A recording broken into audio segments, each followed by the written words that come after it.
Top quality और consistent performance के लिए सिर्फ सिल्वर पंप नाम याद रखना। એક મહત્વનો નિર્ણય અને ઘણા સમયથી જેની માંગ હતી એ પણ લેવામાં આવ્યો છે। ચાલુ વર્ષે નવસારી, ગાંધીધામ, મોરબી, વાપી, આણંદ, મહેસાણા, સુરેન્દ્રનગર, દુધરેજ, વઢવાણ, નડિયાદ અને પોરબંદર એમ કુલ નગરપાલિકાઓને મહાનગરપાલિકાઓનો દરજ્જો આપ્યો હતો। પરંતુ નડિયાદ મહાનગરપાલિકામાં, આણંદ મહાનગરપાલિકામાં કરમસદનો પણ સમાવેશ થતો હતો।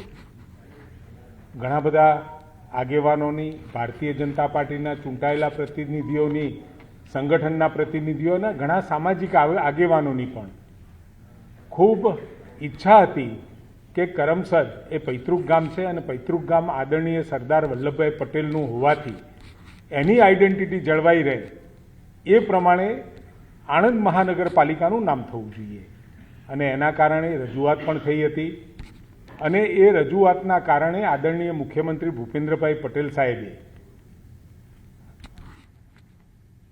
આણંદ મહાનગરપાલિકાને કરમસદ આણંદ મહાનગરપાલિકા તરીકે એ નામાભિધાન કરવાનું આજની કેબિનેટમાં નક્કી કરવામાં આવ્યું છે। એટલે હવે પછી આણંદ મહાનગરપાલિકાના સ્થાને કરમસદ આણંદ મહાનગરપાલિકા નામાભિધાન કરવાનો કેબિનેટમાં ઠરાવ મંજૂર કર્યો છે।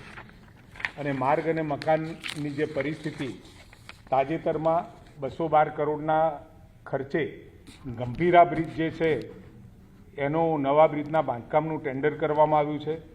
સામાન્ય સંજોગોમાં આવો મોટો પુલ એ 18 મહિનાની અવધિમાં એ પૂરો કરવાનો થતો હોય છે। ટાઈમ ફ્રેમ એની 18 મહિના હોય છે, પરંતુ આદરણીય મુખ્યમંત્રીશ્રીએ આ પુલ 3 માસમાં કાર્યવાહી ચાલુ કરી અને 12 માસમાં પૂરું કરવા માટેની, ખૂબ ઝડપથી આ પુલ બને એના માટે એમને સૂચનાઓ આપી છે અને 12 માસની ટાઈમ લિમિટ સાથે આ પુલ પૂરો થાય એ પ્રમાણેની સૂચના એમના તરફથી આપવામાં આવી છે। ડિઝાઇન સર્કલના જે ઇજનેરો, પુલોના નિષ્ણાત, કન્સલ્ટન્ટ અને વર્તુળ અને ક્ષેત્રીય કચેરીઓના અધિકારીઓ શ્રી દ્વારા 1800થી વધુ નાના મોટા પુલોની સ્થળ મુલાકાત લઈ ઇન્સ્પેક્શન કરી જે પુલોમાં વધુ તપાસની જરૂર હોય એવા 133 પુલો સાવચેતીના ભાગરૂપે બંધ કર્યા છે અને 133 પુલો પૈકી 20 પુલો તમામ વાહનો માટે અને 113 પુલો ભારે વાહન માટે બંધ કરવામાં આવ્યા છે, જેના ઉપર હળવો ટ્રાફિક ચાલુ રહેશે। 133 બંધ કરેલા પુલોમાં નોન ડિસ્ટ્રક્ટિવ ટેસ્ટ કરાવી અને જરૂરિયાત મુજબ મરામત, મજબૂતીકરણ અને પુનઃ બાંધકામની કામગીરી યુદ્ધના ધોરણે ચાલુ કરાવવામાં આવી છે। વિભાગ હસ્તકના રાજ્ય પંચાયત, રાષ્ટ્રીય ધોરીમાર્ગ અને પાટનગર યોજનાના એકંદરે 1.19 લાખ કિલોમીટરથી વધુ લંબાઈ ધરાવતા રસ્તાઓ પૈકી આ વખતના ભારે વરસાદથી 2.5% રસ્તા ક્ષતિગ્રસ્ત થયા હતા। એના ઉપર 56.27% પેચવર્કની કામગીરી અને 70%થી વધુ પોર્ટ હોલ્સ ભરવાની કામગીરી, એટલે જ્યાં ખાડા પડ્યા હોય એ ભરવાની કામગીરી પૂર્ણ કરી દેવામાં આવી છે। તેમજ બાકી રહેલા રસ્તાઓના મરામતની કામગીરી ત્વરાએ પૂર્ણ કરવા માટે રાત દિવસ કામગીરી ચાલુ રાખવામાં આવી છે।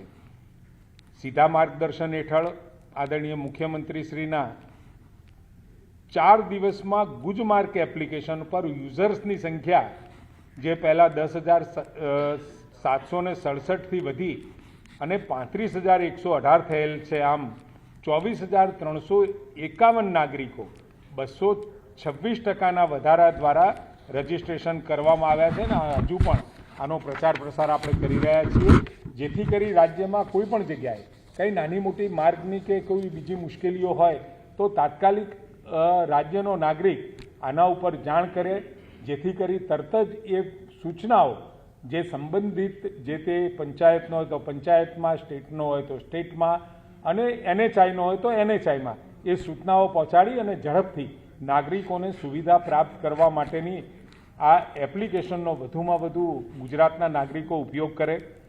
સાથે વરસાદની પરિસ્થિતિની સમીક્ષાઓ પણ કરવામાં આવી। મોસમનો જે કુલ વરસાદ થવો જોઈએ એ 51.09% વરસાદ આપણા ગુજરાતમાં થઈ ગયો છે સૌથી વધારે વરસાદ. કચ્છ રિજિયનમાં 85.46%, ત્યારબાદ દક્ષિણ ગુજરાતમાં 55.19%. સૌથી ઓછો વરસાદ 48.01% વરસાદ ઉત્તર ગુજરાતમાં નોંધાયો છે. રાજ્યમાં સરદાર સરોવર નર્મદા નિગમ લિમિટેડનો હાલનો પાણીનો સંગ્રહ 1,76,942 મિલિયન ક્યુબિક ફીટ છે, જે કુલ સંગ્રહ ક્ષમતાના 52.96% છે. રાજ્યના અન્ય 206 જળાશયમાં 3,31,347 મિલિયન ક્યુબિક ફીટની ક્ષમતા છે. તેની સામે 59.37% છે. રાજ્યમાં કુલ 200 ડેમો પૈકી 40 ડેમો હાઈ એલર્ટમાં, 24 ડેમો એલર્ટ મોડ ઉપર અને 20 ડેમો વોર્નિંગ મોડ ઉપર છે.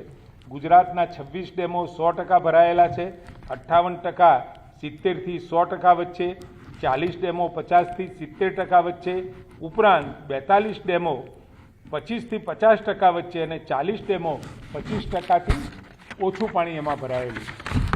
આમ રાજ્યમાં પાણીની પીવાની સમીક્ષાઓ પણ કરવામાં આવી. એમાં હાલ જે પ્રમાણે ડેમોની ક્ષમતા છે એ પ્રમાણે રાજ્યમાં ડેમો આધારિત જે આપણે પાણી પુરવઠાની યોજનાઓમાં ક્યાંય પીવાના પાણી માટેની મુશ્કેલીઓ નથી એવું ફલિત છે અને હજુ પણ ચોમાસાનો બાકીનો ભાગ બાકી છે.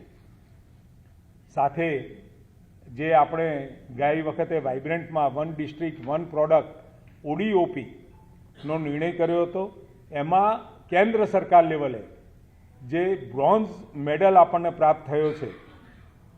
સંતુલિત અને પ્રાદેશિક વિકાસને પ્રોત્સાહન આપવા માટે પ્રધાનમંત્રી મોદી સાહેબે આત્મનિર્ભર ભારતના વિઝનને સાકાર કરવાનો આનો પાછળનો ઉદ્દેશ હતો. આ યોજના હેઠળ એક જિલ્લામાં એક અનોખા ઉત્પાદની ઓળખ કરી અને એને વધુમાં વધુ કેવી રીતે પ્રમોટ કરી શકાય એ બાબતની સંકલ્પના હતી. બ્રાન્ડિંગ અને પ્રચાર દ્વારા તેનો યોગ્ય પ્રચાર પ્રસાર થકી સરકારશ્રીની વિવિધ યોજનાઓ મારફત લાભ આપી સ્થાનિક અર્થતંત્ર મજબૂત થાય તે મુજબની કાર્યવાહી હાથ ધરી હતી.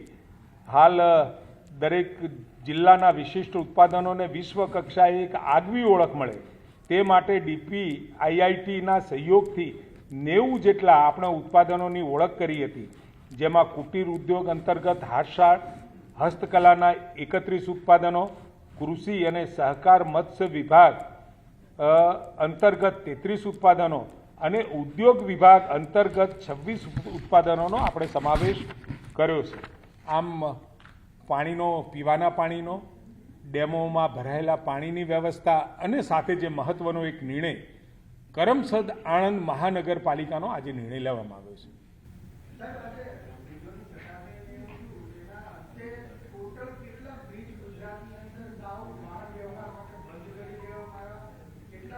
મેં આંકડો કહ્યો છે, છતાં પણ તમને પ્રેસ નોટના માધ્યમથી હું આપી દઉં છું.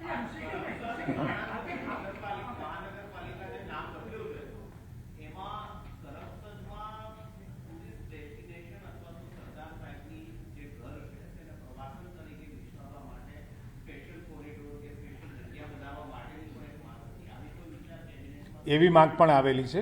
આદરણીય મુખ્યમંત્રી શ્રી એ બાબતે યોગ્ય નિર્ણય લેશે.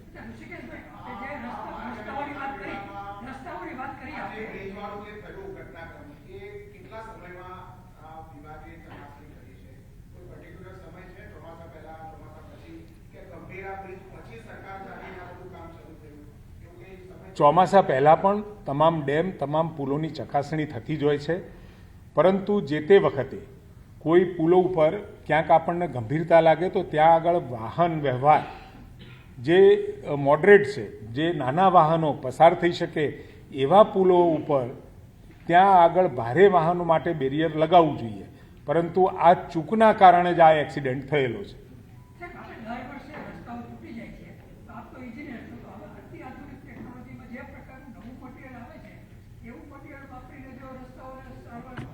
અત્યારે તો હાલ જે રસ્તાઓની તૂટફૂટ થઈ છે, આદરણીય મુખ્યમંત્રીશ્રીએ ડિફેક્ટ લાયબિલિટી પીરિયડની અંદર જે પણ રોડ તૂટ્યા હોય એ રોડ તમામ રોડની જવાબદારી એ કોન્ટ્રાક્ટરની છે ને એમને તાત્કાલિક સૂચના આપી અને રોડની મરમ્મત કરવાનું કહેવામાં આવ્યું છે.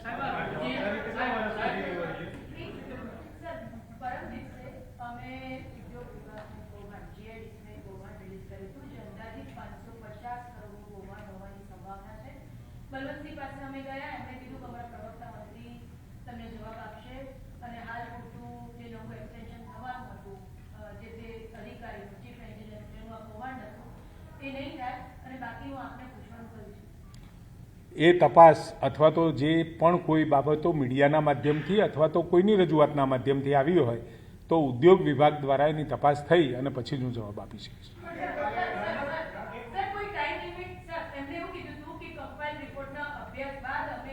બેન, મેં કહ્યું એ જ પ્રમાણે એ ટાઈમ ફ્રેમ એટલે તપાસના અંતે જે પણ કંઈ આવે ખૂબ ઝડપથી તપાસ પૂરી થાય.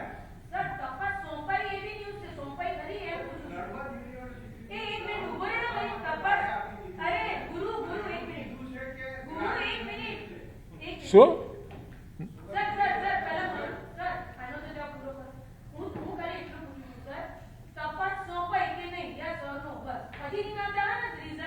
એ તમામ કોમ્યુલેટિવ વિગતો ભેગી કરવામાં આવી રહી છે અને એના આધારે કયા લાઇન ઓફ એક્શનમાં એ તપાસ સોંપવી એ નક્કી કરવાનું કામ ચાલુ છે.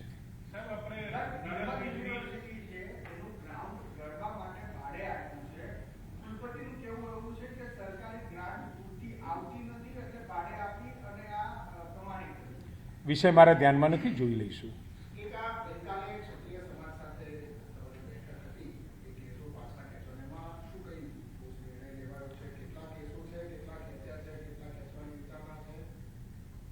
અગાઉ પણ આ બાબતે ક્ષત્રિય સમાજના આંદોલન વખતે કેસો પાછા ખેંચવાનો નિર્ણય થયો હતો અને એમાં કેટલાક કેસ ખેંચાયા હતા અને કેટલાક કેસ ખેંચવાના બાકી હતા. આ બાબતે અમારા કેબિનેટ મંત્રી બળવંતસિંહજીએ પણ રજૂઆત કરી હતી, એમને પણ વિગતો આપી હતી અને એ જ દરમિયાન જયરાજસિંહ પરમાર અને સીજે ચાવડાએ પણ આ રજૂઆત કરી. અગાઉ જે અમારી પાસે માહિતી હતી અને તથા સમાજના આગેવાનો તરફથી આ માહિતી મળી અને અમને ઈચ્છા વ્યક્ત કરી કે તમને મળવું છે.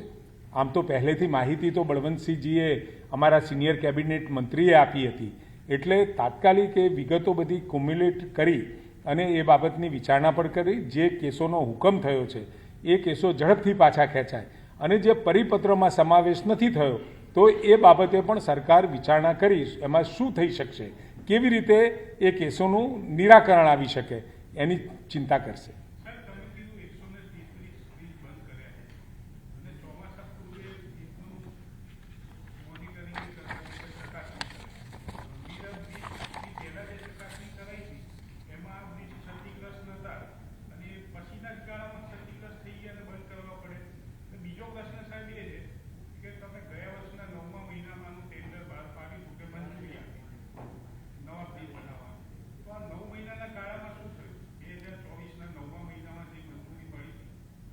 એ ડિઝાઇન લેવલે અને ડિઝાઇન તબક્કે હતું. એક વખત ડિઝાઇન થયા પછી એની ચકાસણી થતી હોય છે અને બ્રિજ જેવો મહત્ત્વનો વિષય ક્યાંય એના સ્ટીલ સ્ટ્રક્ચરની અંદર, એના આરસીસી ફ્રેમવર્કમાં, એના પિયર એબટમેન્ટ અને જે પણ કોઈ ફાઉન્ડેશન નહીં, એ તમામ વિગતો ચકાસણી અને આમ પણ આજે કહ્યું તો આ સમય દરમિયાન લગભગ ડિઝાઇન ફાઇનલ થઈ હતી અને ટેન્ડર તબક્કે જ હતું, પરંતુ એમનો જે ટાઈમ ફ્રેમ હોય એ ઓછામાં ઓછા 18 મહિનાનો હોય. પરંતુ આદરણીય મુખ્યમંત્રીશ્રીએ મેં પહેલાં કહ્યું એમ કે કેવળ 12 મહિનામાં બ્રિજ પૂરો કરવાની ટાઈમ ફ્રેમ સાથે એ ટેન્ડર કરવામાં આવશે. ધન્યવાદ.